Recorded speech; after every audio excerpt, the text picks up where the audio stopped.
Welcome back, ladies and gentlemen. You've been on your HR Expo adventure, hopefully, perhaps.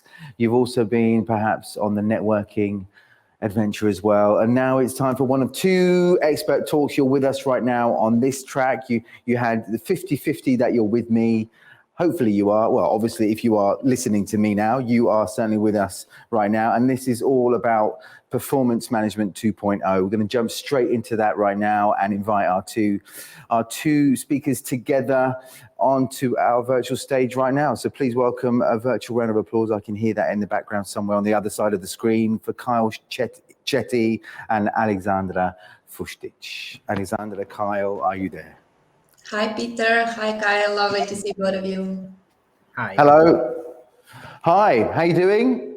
Good. How are you? Yeah, all good. So, Aleksandra, you're in Belgrade right now, I believe. Yes, I am. Not too far from me. And Kyle, you are very far from us right now, I believe. Are you in South Africa? Yes, I'm in Johannesburg, South Africa. It's the same time zone, isn't it? Is that right? It's the same time zone as us. No, you guys are one hour behind you. Ah, right. Okay. Because it's almost, yeah. Okay. Right. Listen, I'm going to leave it up to you now towards the end. If there are questions, actually, no, if there are questions towards the end, Aleksandra, you'll see them on your screen, and I'll let you take care of that. Once you've finished towards the end, I'll just pop back up to wrap it up. Thank you, Peter. Thank you, Peter.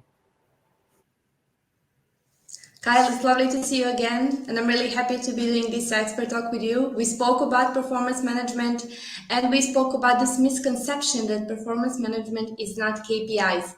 Maybe it is, but not the KPIs you're thinking of. It's more like keeping people inspired.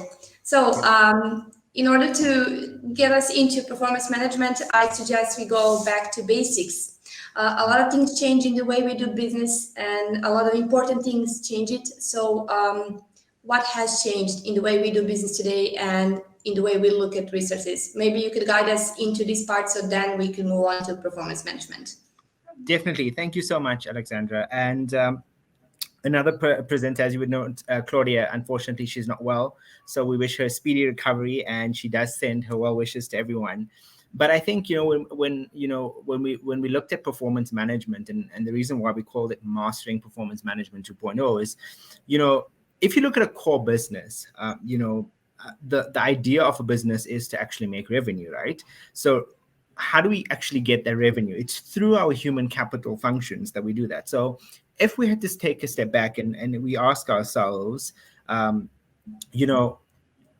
we look at our employees, how do we make them feel? Are they valued? Are they happy in their job, in their workplace? All of these questions can lead us down the track to say that this helps create the right performance culture within the organization. And by creating the right performance culture, we are able to address performance issues. We are able to manage performance better. And one of the things that we find so very often is that one of the most difficult tasks in any HR world is to create the right culture around performance management. So we have an overarching culture in the organization, but then it's creating that culture of performance management. And if we looked at performance management, and we'll talk about the trends and how it's changed in the organization, but the one fundamental thing is the world has shifted in terms of how we manage people. And we see a lot of the new generations that are coming in, and generations X, Y, millennials, baby boomers, and all of these things. And they all want to be managed differently. And there's so much things that we need to look at in terms of how do we actually look at mastering their performance. Okay, so are you going to guide us now into the basics of performance management? Like, what are we going to discuss today? And then moving on to the other questions. Yes. So I just want to really look at, we're going to cover 5 elements, actually 4. One is questions. So the first one, we're looking at what is happening in influencing performance management. So we're going to look at some of the factors, very high level. What are the factors that are influencing performance management around the world in your workspace? We're then going to look at what is performance management and how we perceive it, and what is the world shifting to. So what is this new trend? What is this best practice that we're looking at? Why is it still so important, and why is it relevant? Because we do often see that organizations are shying away from this because they deem it as it's no longer relevant.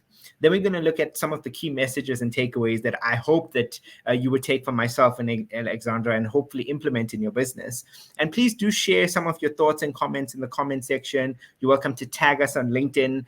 You can just hashtag the HR World 2022 HR Week, just so we can engage with you and share and make this as interactive as possible. And lastly, we're going to open the floor to you for some of your questions, and hopefully we'll be able to assist where we can. All right, so if we look at, what's changing in the world, and Aleksandra, I think to your point that you've just mentioned, the first one is innovation, change of pace, and disruption. And I think everyone here that's on this sort of stream has faced at least one of this in the last few years.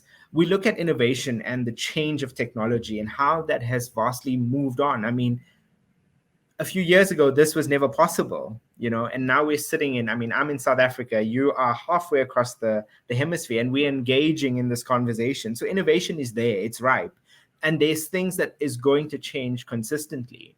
We're looking at the change of pace. Previously, it would take a very long time for things to sort of be implemented. I can tell you, for example, we were always about a year behind, or maybe a year and a half behind, in terms of some of the trends that were happening in Europe. Now, in South African time, we're doing it almost immediately. All right. And then we obviously know about the disruption and COVID that no one really likes to talk about. If we look at fluid organizations, and I think it ties back to point number one, is organizations have become so versatile, so fluid, that change happens almost immediately. And it's up to us as HR professionals to actually get our people change ready in the organization. So we often use this term very loosely as, are we change agile? That's what we're referring to here.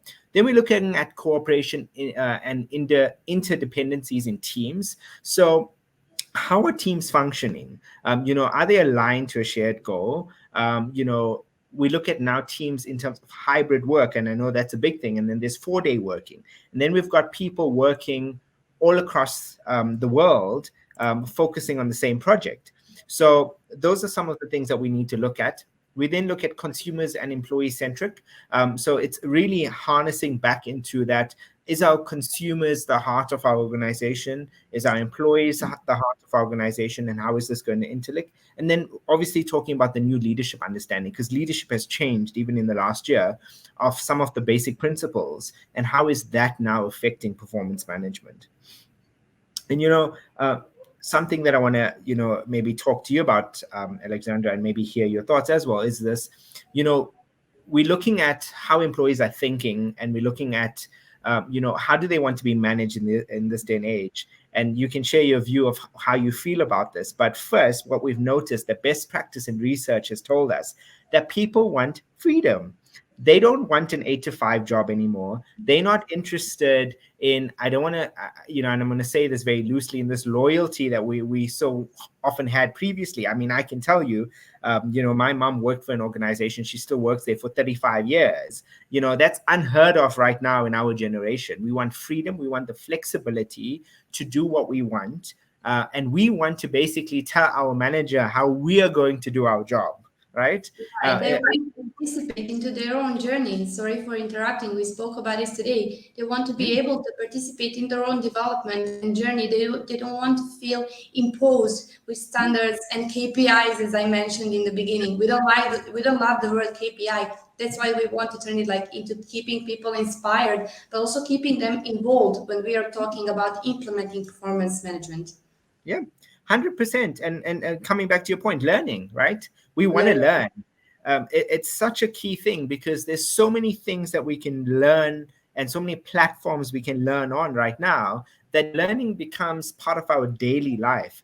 You could be sitting in the airport doing a 20-minute crash learning course on how to make Zoom better as an example, or how do I, use a platform to enhance my customer experience. 20 minutes done. You've got the key skills and competencies, and you've moved on from there. We're not looking for certificate of attendance. We're not looking to wait 3 days to do a synopsis of our manager of what are the skills we learned. It's immediate, and we move on. And the next one is purpose. And this is a big thing that we found in our research and working with other organizations as well, is that people want to be connected to a purpose. And I always ask business leaders this question: how are you creating a sense of belonging to your employee? Because that's so important. Because if I feel that I belong, if I understand the why, I'm immediately connected to your organization, and I'm immediately going to start performing. Yeah, we are going to come to that.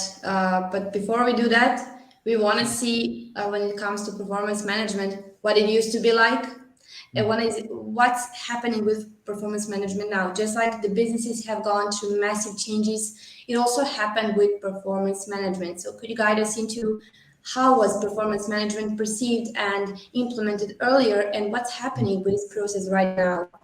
Yeah. I love to share. And, those that are online, it will be good to hear some of your comments if you agree with this or not, and how you perceived it previously, right? So let's look at how it was before. So performance management, traditional, very traditional approach. Okay. It was a top-down process. It was your manager telling you, these are your KPIs, these are your objectives, this is what you need to hit in the specific quarter, and there you're off. You go and you implement, right? The next one was an annual process. Some companies may have been a little bit more fancy, and we did it biannually. So we did it every 6 months, but generally this was an annual process. So you would wait maybe 6-12 months to sit with your manager to actually go through and say, how have I performed? 6 months ago, you could have learned from that mistake. So this is very different. It was a very complex bureaucratic process, and we see that, right? It wasn't as easy as this is your KPIs. There was a lot more that went into it before we could even define those KPIs. Highly focused on assessment of the past. Again, if I'm meeting with my manager 6 to 12 months later, what are we reviewing? We're reviewing my past performance. There's no immediate conversation or immediate feedback. And then we're looking at little impact, because, if we're discussing a mistake or an issue that I've made 6 months ago, I've learned from it. I won't make the same mistake again. So what impact does that have? If we look at the future, so let's look at that. We're now seeing that it's a top-down and bottom-up approach, meaning that there's a dialogue, there's a conversation that we want to have with our managers, right? Then it's no longer this annual process. Half yearly is moved to quarterly or monthly check-ins. So now we're having monthly one-on-ones, as we'd like to call them, to discuss our performance, to discuss our review. It's check-in sessions. It's quick. It's impactful. We want to know, have we achieved what we wanted to achieve? Where are we tracking? What are the obstacles? What do we need to do to get there quickly? It's a much more simplified process. So here we have tools. We've got apps that we can use to manage our performance and keep track with the conversations between our employees and our managers. And HR, we can use these tools to actually enable business and see the success that we're looking at. We look forward, and we focus really on development and outcome. So yes, we understand that you have your job to do. We understand that you need to meet the certain requirements. But what can we contribute to your development? How do we take you to perform at the next level so you can impart that knowledge down? And then we're looking at stronger ownership impact. And here we're saying the employee is now responsible for their performance. It's no longer HR. It should never be HR in the first place. HR is there to provide the tools, to provide the support, and provide the coaching. The rest is up to the employee to perform. Earlier, you mentioned what as the essence of performance management. Could you elaborate more into that? And maybe if you could give us a couple of thoughts what performance management is not. There's a lot of misconceptions, and I think it should be great to mention them within this expert talk. Definitely. So, how I like to see it is I like food, right? So whenever I do things, I like to think of it as like a pie. So if we think of how you manage your performance, it's really, for me, the what and the how, okay? So it's what are we looking at and how are we getting there, okay? And then I like to add third element to this pie, and you'll see right now. All right. So the first one is really the what of performance. So what are we expected to do?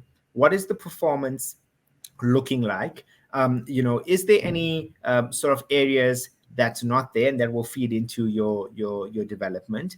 But how are we tracking? And is it still relevant? Because often what we do is we set goals, but 3 to 4 months later, things change. So is those goals still relevant? And that's encompassing the what, right? Then we look at the behaviors, which is really important.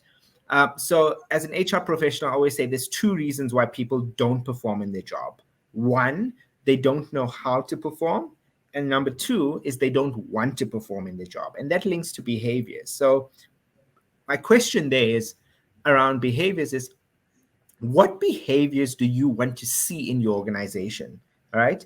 As the leadership, as HR, have we jotted down exactly these are the behaviors that we want to see in our organization that actually links to our performance? So if we're saying that we are a customer-centric organization, as an example, one of our behaviors should be teamwork, right? So are we connecting that dot? So that's the behaviors that we want to embody, not only with our employees, but with our leadership as well. And then we should be having conversations about behaviors. And, a model that I use around behaviors is the SBIA, and I'll take you through that a bit later. Then we look at the third element of the piece of the pie, which is development. And this is where a lot of people don't hit the mark. So we do 1 great, we do 2 great, but when it comes to development and growth, we actually fail a lot there. So we don't focus on how do we grow and develop the employees. And all of this here actually talks to a feedback-centric culture. So this is how we create a feedback culture in our organization that links to our performance. What is performance management not? Very quickly. In my view, this is what I think it's not. It's not a disciplinary process to get rid of people. Oftentimes as HR, how many managers have come to you and said, I don't want Kyle anymore, get rid of him, performance manage him. So we put this negative sort of connotation on what performance management is. And performance management is not that. It's how do I get Kyle to be the best employee in my organization? The next one, it is not a process to manage compensation. Ooh, I can see some of the eyes going up, right? Exactly. We often link KPIs and we link performance to compensation. It should not be that. You're there, you're getting paid a salary, you're doing what you need to do, and you're hitting the mark in terms of that. However, your performance should come from within you, okay? It shouldn't be to manage. It should be a driver to help assist in that sense. And last but not least, it's not a KPI tracking system. KPIs is what you signed up for when you took the job. Performance management is how you're going to perform to achieve that. Hopefully that answers the question. Yeah, it does. And earlier we spoke about wanting to make people include, wanting them to share the goals of our organization and feeling empowered. How can we do that with a performance management? What is it that we should pay attention to? So I think the big one is obviously the goals is the what, right? But I want to take you to this. So every organization, we should have our mission, we should have our vision, we should have our strategy. That's a given, right? However, then from your vision and strategy is where you actually get your goals, okay? And you'll see there's 2 white arrows on your screen, and it's really this bottom-up, top-down approach. So it shouldn't be the organization saying, these are the goals, this is what you need to achieve. It should be, these are the goals. Do you think these are the goals of the organization? Firstly. Secondly, how do you think you're going to contribute to achieve these goals in the organization? So you're creating buy-in, you're creating accountability, you're creating ownership. So the employee is now not sitting back and saying, well, Aleksandra told me I have to achieve this. It's now saying, as an individual, as Kyle, this is what I have committed to the company. So we flip that ownership completely to the employee. And then you actually then start creating that sense of belonging that we spoke about earlier. Carl, we have about 3 minutes, but till the end of this session, I know you prepared a lot of things. So let's just go to the really, really important things. What about the mindset? Which mindset should we have when trying to implement performance management in organization? What's really important, and why do we consider feedback as one of the most important things here? So I'm going to go very quickly with you. So the first one is, what is important in this process is to define and clarify the culture you want. Okay, so that's really important. The next one is codify and communicate the values and the behaviors that reflect the culture that you want, and then establish a culture feedback. Now, you can look at OKRs or whatever module you want to look at, but that's how you establish a culture feedback. Then the very last part around it is, if we look at the approaches, you can, there's various approaches that you can use. So it's creating the feedback culture and looking at the development plan and the growth, because that's also important in the organization. So take time, give space for self-assessment, focus on what and how is important, give examples of situations, and be specific. Don't just use pie in the sky stuff. And the next one is recognize and manage a defensive attitude. So if there's a defensive attitude, call it out and recognize it. Yeah, you just showed this slide a little bit, development and growth. I wanted to speak about this. What is it about our dialogue with employees that we should incorporate into? We agreed that we should speak with our employees when we talk about performance management. They should have a say in this process. We should do this together with them, not make them feel imposed. So what are your words on this? Okay. So yeah, I think, in terms of feedback from a dialogue from an individual perspective is development of their current position and what is their development to go further, because everybody wants to move up. So what can we contribute to help them succeed? From a perspective of an organizational growth perspective, here we really want to look at what is this rotation of people, okay? So from a functional thinking, can we pass on information and upskill individuals? And next one is use development as part of culture. So bring it in and say, our company culture is to develop you because we want to see you grow and we want to see you succeed because you matter and you contribute to the success of the organization. And why is this still so important? What do you consider is essential? Let's just take one key takeaway. Essential when setting key performance management process with all the other employees. As an HR, for example, what would be really important to do? Okay, so I think, the first one is, with it's really about bringing a sense of belonging and community. I think for me as an HR professional, it's important to look at this and say to them, okay, how do I create that sense of belonging? Because what we found is that when people have the sense of belonging, they tend to buy into the goals and they tend to perform better. Think of yourself. This is the reason why you work for that organization, because you believe in it. And that's why you perform. If you don't believe it, you'll see your performance lacking. Okay, and let's speak about some mistakes. If you're open to give your suggestions, which mistakes should be avoided when we, in general, speak about performance management? What should be something we should pay attention to and not do in order to make our people involved and not feel like they were imposed some set of rules or processes? How do we make them happy and involved in this process? I think the biggest mistake we make is we make it too complicated. All right. For me, I use the acronym KISS, keep it short and sweet. So performance should be clearly, we should know this is what I need to achieve. We need to know when we need to meet, and this is how I've done this from employees. When they sit with their managers, they get surprised by the feedback. Feedback should never be a surprise. We never call it a surprise present, right? It should be something that's fluid. It should be something that we're doing immediately. Whether it's good or bad, we call out the bad behaviors. We talk about the good behaviors. We reward when we need to reward. But essentially, we make it too complicated. The next one is, it's another mistake that we have. And last one is that we often see it as an HR-driven approach, and it should never be an HR-driven approach. Again, HR is there to support this. HR is there to give the tools, the coaching, and the guidance. It's not HR's responsibility to drive performance. It's the managers and the employees' responsibility to drive performance in the organization. And before we end this session, could I ask you to go back to the slide where you mentioned different approaches in our mindset when we talk about performance management? I think we skipped this because we're running out of time for now, but I'd like you to just go quickly through these three different approaches that you perceive as essential when thinking about performance management. So the first one is feedback on a clear set of behaviors and a development plan. And we see a lot of big corporations, they're very good at this. They're able to clearly set, this is the behaviors we have, this is development plan, and employees buy in very quickly. The second one is generally more for middle-sized organizations. We see feedback just generally on expectations. This is what I expect you to achieve. Nothing really set in stone. And then they obviously have a development plan. The last one is what we're seeing the biggest trend now in a lot of organizations, tech especially, is a self-assessment and discussion. So there's no real general feedback in terms of that, of KPIs or performance expectations. It's, this is your job, go and do it. You give me feedback.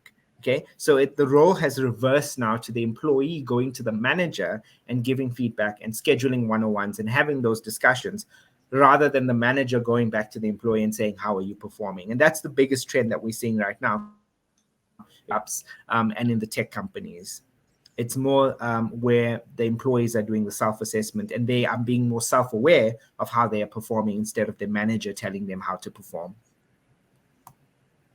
Okay, and to wrap things up, key takeaways for all the growing and transforming companies, key takeaways from this session, what should we bear in mind when thinking about implementing this process in our organization with our employees? Okay, so be clear about your business priorities and aware of how you phrase, your goals. Be clear about the culture that you would like to have. So talk about those specific behaviors. It doesn't have to be a lot. 5 to 7 is perfect. Then we orientate the process towards development and dialogue. So let's remove this notion of KPIs and all of those things. Keep it simple. Enable and involve your employees with a systematic feedback process. And the biggest one of all, I can tell you, is be disciplined and consistent with performance. Don't let this be a once-off thing. Thank you, Kyle. I see Peter. We're on a time, right? You do. You're perfectly on time. I'm looking at the clock now.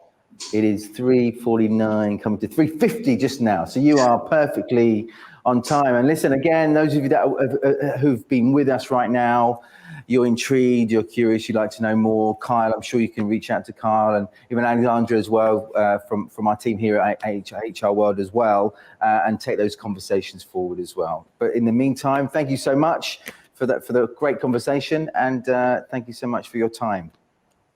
Wonderful. Thank you so much, Peter. Thank you, Peter. Thank you, Kyle. Thank you. Enjoy your day.